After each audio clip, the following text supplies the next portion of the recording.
Imagine if you were a Panthers fan. You draft the #1 overall quarterback and a former Heisman winner, only to see him in his first 2 years set historical lows in all major categories. Now ask yourself, is Bryce Young on the hot seat?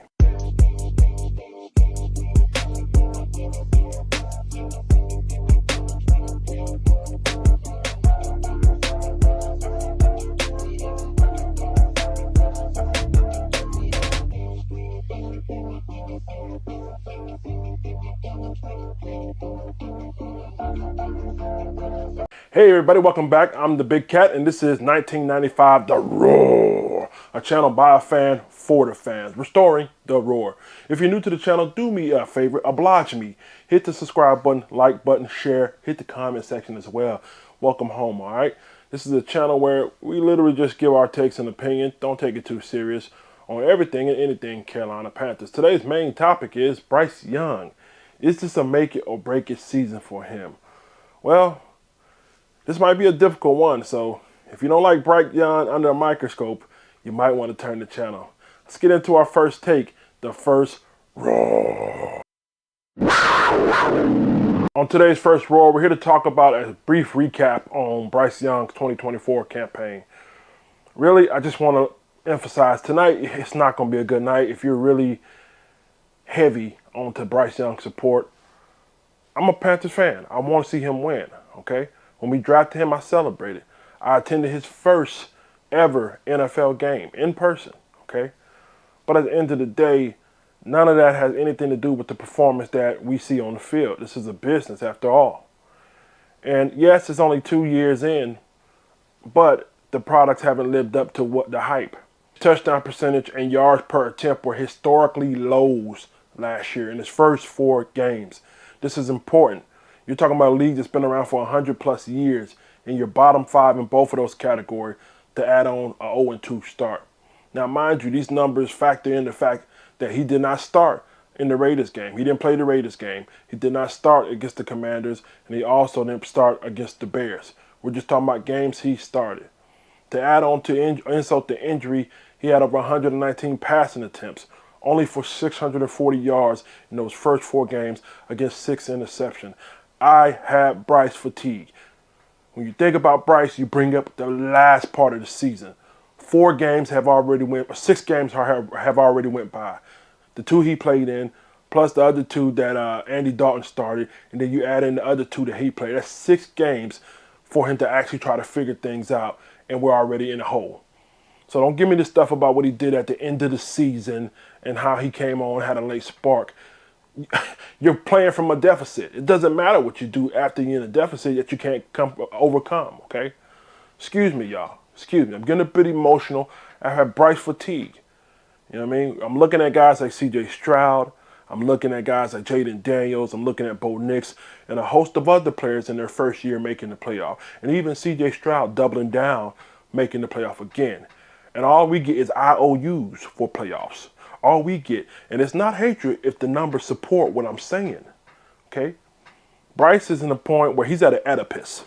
He's at the point to where he's got to either perform, produce, and I don't mean late in the season when it doesn't matter. I mean from start to finish of the season, or he needs to go. That's just how I feel right now.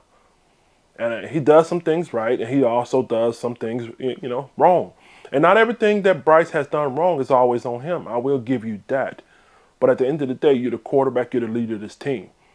And you're not the first quarterback that didn't have every weapon or have every protection or didn't have every defensive piece they needed. Okay? And I'm here to show you a little something about Bryce Young as far as the stats and what the expectations are for him going into next season. Let's head into our next segment, the CAT scan. All right, on today's CAT scan, we're going to take a little deeper dive behind the numbers. Let me slow down. Let me apologize. Got a little bit emotional on that other take there, the first roar, man. I just want my team to win. You feel me, man? Ain't nothing personal, man. It's just I'm kind of over the rigmarole, the same old mundane stuff, you know. Anywho, let's take a look at Bryce Young's numbers from last year. If you look on your screen here, you'll see Bryce Young threw for over 2,403 yards, ranking 3rd out of all starting quarterbacks. He was tied for 23rd overall with 15 touchdowns. He had 9 interceptions. Mind you, he had 6 through 4 games. So, towards the end of the season, he cleaned it up.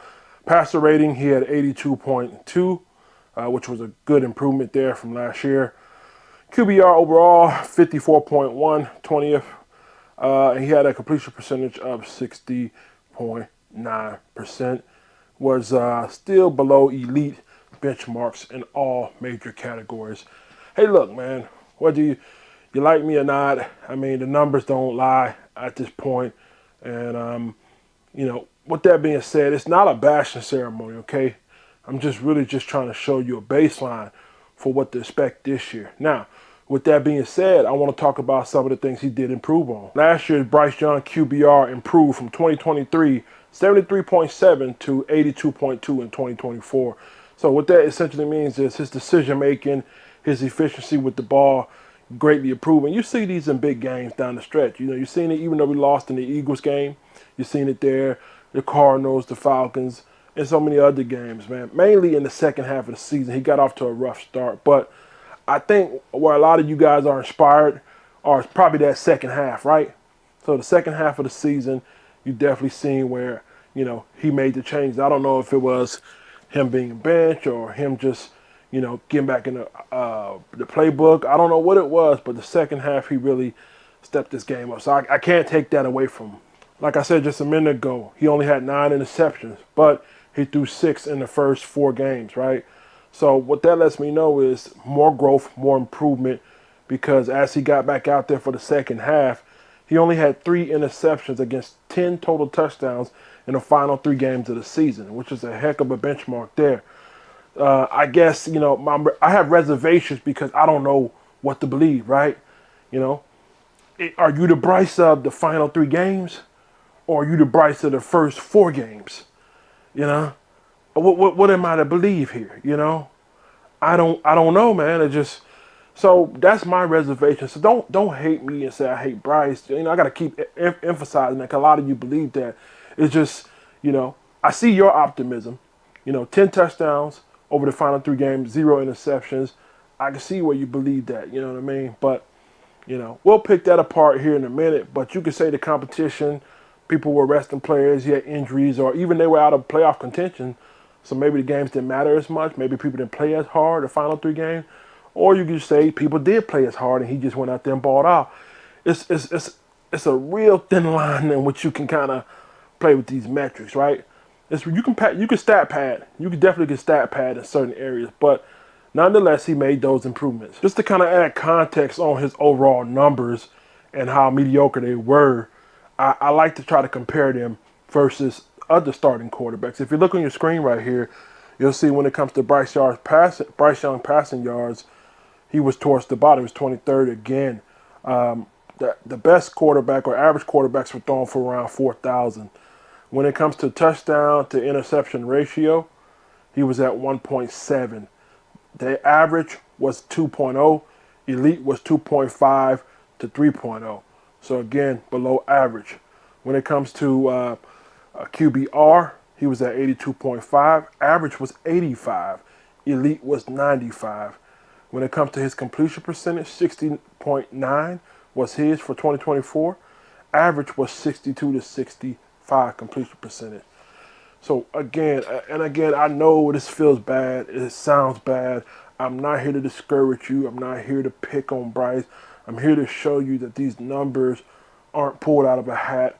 These numbers are indicated of what he has put on the field. Okay? Film doesn't lie. You know what I mean? When you look at that and these numbers, they add up. I mean, I feel hopeless, man. That's at times, man. You know what I mean? I think part of the problem is he's undersized. He's undersized. So he has to overcompensate. And he doesn't have that big of an arm, right? So you're left with modest efficiency at best. And we're going to talk about his average depth of target here on the next part right here. But, yeah, those are some of the issues with Bryce, man. I don't think he's mentally, special or anything like that. I think he knows what's going on. But being able to know what's going on and be able to physically execute are different. As I just said here, when you look at his average depth of target, it's no surprise that a lot of his underneath throws, 0 to 10 yards, are high efficiency throws. If you look on your screen here, between 0 and 9 yards here, he has 91% catchability rate on his balls, right? Which is top 5 in the league, as long as he's not being pressured. Okay. When it comes to medium passes between 10 and 19 yards, he's throwing catchable balls of 71%, which ranks 25th in the league. So instantly, you see the drop off from 91% to 71% when he has to push the ball down the field. It's almost 20% drop off there. And when you're looking at it going deep down the field, 60% catchable ball rate, which is actually top 10 out of 33 quarterbacks here. So again, he does push the ball down the field, and he has a high efficiency for wide receivers to catch it. But do they actually catch it? Well, we'll talk about that here in the next segment here. But overall, man, his safe numbers are underneath, right? That's where if you make him stretch the ball, it starts to get a little dicey. It starts to get a little hairy, right? But it's not always on him.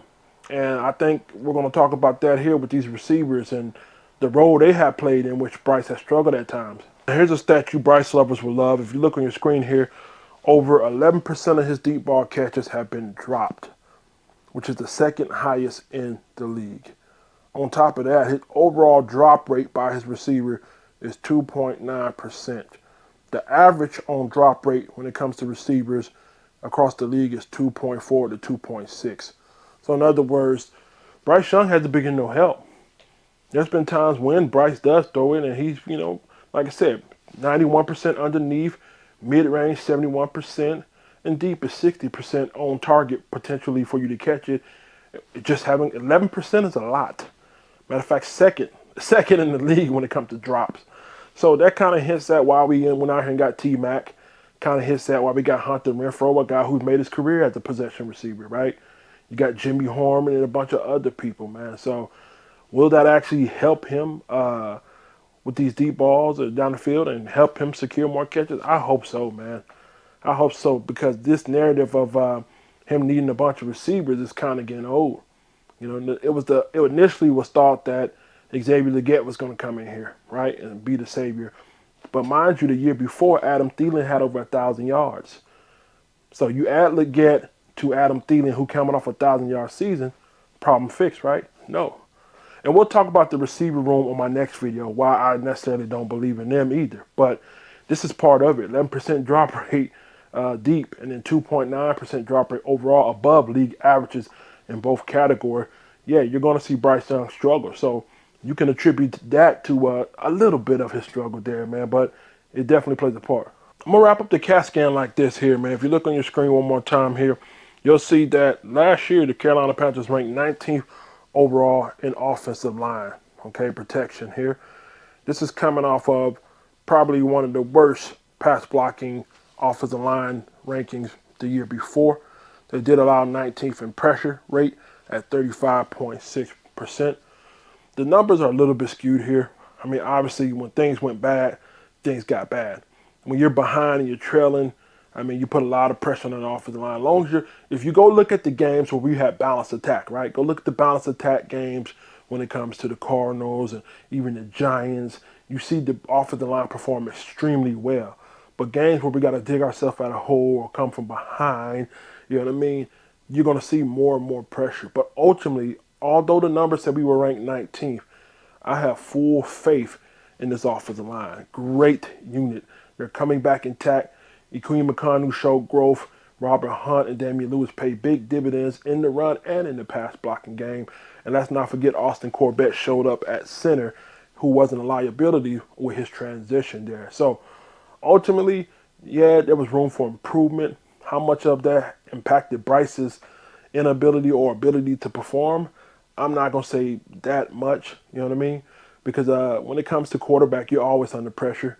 You're always under pressure. You're always in the, when you're elite, you got to just make those passes. There's plenty of times where Mahomes, you look at Allen or even Lamar Jackson. When they're under pressure, you got to make big plays and big throws. But I guess I'll wrap up this segment on a positive note here, man. Although Bryce got off to a rough start and overall had a subpar year, he finished off quite strong. He made strides in efficiency, quarterback rating, And also, down the stretch, he did clean up his turnover issues with only 0 interceptions in the last 3 games against 10 total touchdowns. I guess, I got to ask you guys, what do you believe? Do you believe the first half of Bryce, or do you believe the second part of Bryce when it comes to the season, right? But ultimately, man, the defense has to play its part. Wide receivers definitely had to help them out. The run game was there. You know what I mean? They showed up. It just didn't necessarily translate to wins, man. And it's not always on Bryce. It's not always on Bryce, man. But the things that he can improve on, he has to get off to a good start early, man. I can't stress that enough. If we're fighting back from a 1-3 season or even a 2-6, it might be time to shut it down. Okay, so with that being said, he could be on the hot seat. He could, based off these numbers and based off his peers. You are only as good as what your peers are pushing you to be, right? If everybody else across the board in your class is doing bad, then the margin for you to be bad is a lot lower, right? Well, everybody in this class struggle, right? But when you got a couple players like C.J. Stroud and a couple other players coming out that are rising to the top, now everybody's looking at you, especially when you got the #1 target on you, #1 overall draft pick. All right, so hopefully you guys enjoy that segment here. Let's move on to our new segment called the 95er Sound Off. Today we got a new segment called 95er Sound Off, right? Where you, the fans, get to read your comments live and highlighted on screen. If you're looking at the screen here, we got to say shout out to 2me373402. Thank you for subscribing and helping out with the channel. He says, bro, they drafted a top 10 #1 pick at wide receiver, and they have been pushing Bryce as the leader and the future of this team. Do you really think they're not going to utilize him and their new #1 receiver? I'm pretty sure they'll pass more this season. Run is going to not get left behind, but it's certainly not going to be a LA Chargers situation. First of all, thank you once more. I got to keep praising you for that. If you want your comment read or potentially read, leave an engaging, thought-provoking comment, and I potentially will read it. Well, you're right, sir. They didn't take a #1 receiver overall, top 10, to just sit there and just let him run block. But if you look on your screen real quick right here, last year in the run game, when it comes to the Carolina Panthers offensive line, they ranked 10th overall, with Robert Hunt being the second best run blocking guard in the league. They had 1,100 rushing when it comes to Truber Huber, and they added another 1,000-yard rusher when it comes to Rico Dotto. Now, sir, common sense says, if it ain't messed up, don't fix it. Now, you tell me, the #10 ranked offensive line in rushing, would you go away from that? Okay, I get it. I mean, everybody wants Bryce to be phenomenal, man. And based off these passing numbers, he has shown improvement. And yes, he can make plays. And I think the world of T-Mac. I absolutely love T-Mac. All right? But I think he's going to have to get ingratiated into the game. And that's going to be on my next video. We're going to talk about the wide receiver room. But, yeah, I think the run game will be the primary focus. Okay? When you got a quarterback who's throwing for 91% efficiency between 0 and 10 yards, and the further away from the line of scrimmage you get, his efficiency gets lower and lower. Do you really want to load up more on the passing game? I don't know. Hey, man, what I don't know. Maybe they know something I don't know, man. I think the world of Bryce. I think he's a nice gentleman. I think a lot of you guys believe he's a good man and all this stuff, but he has limitations, And a lot of it is because of his stature. I mean, for God's sakes, they were trying to fix his footwork. They had defensive linemen saying that they knew his tail signs. Do you remember that? You remember when they said that when he would drop back, he would turn his shoulders into where he's going to throw, making it way easier for D-backs to jump his routes. So, man, look, man, I'm not saying that he can't improve. I'm not saying that they won't utilize the wide receivers or whatever, but I think if they're smart, you would kind of continue to stick with the water that's been wet. Thank you for sounding off on 95er Sound Off. Let's move on to our final segment, the last growl.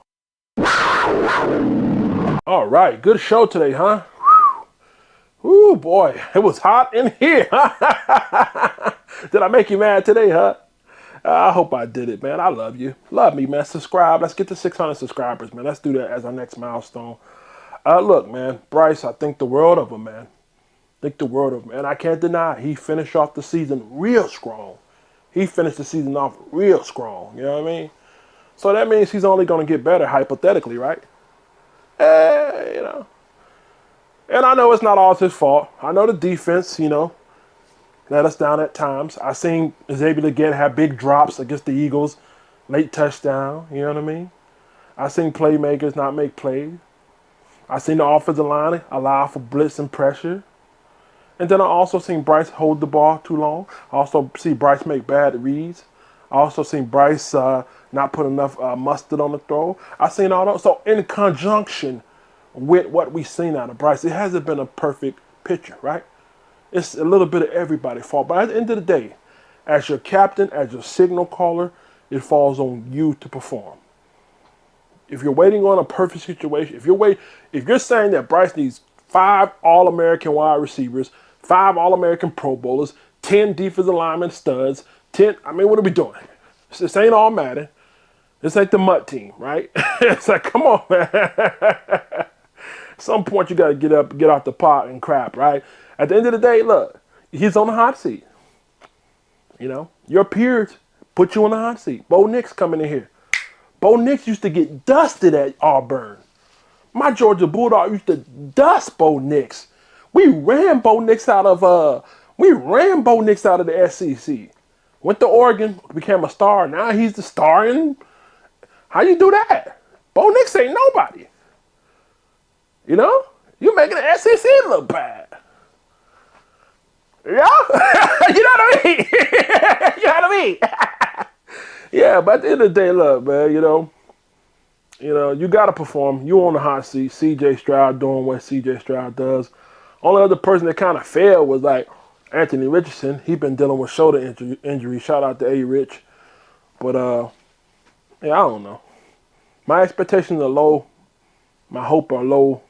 And I'm praying it works out. If it works out, you can leave me a comment. I told you. I'm not going to even get mad. I'm not even going to get mad, okay? But to be, like the police system say, you are guilty until proven innocent. This has been 1995 The Roar, a channel for the fans, by a fan. Listen, man, restoring the Roar 95ers. Let me hear your Roar sound off so you can get your comment read on the show next time. Let me know what you think, man. Share the content, like all that other good stuff. Don't forget about Fantasy Football League. They will be available in August if you consider joining that.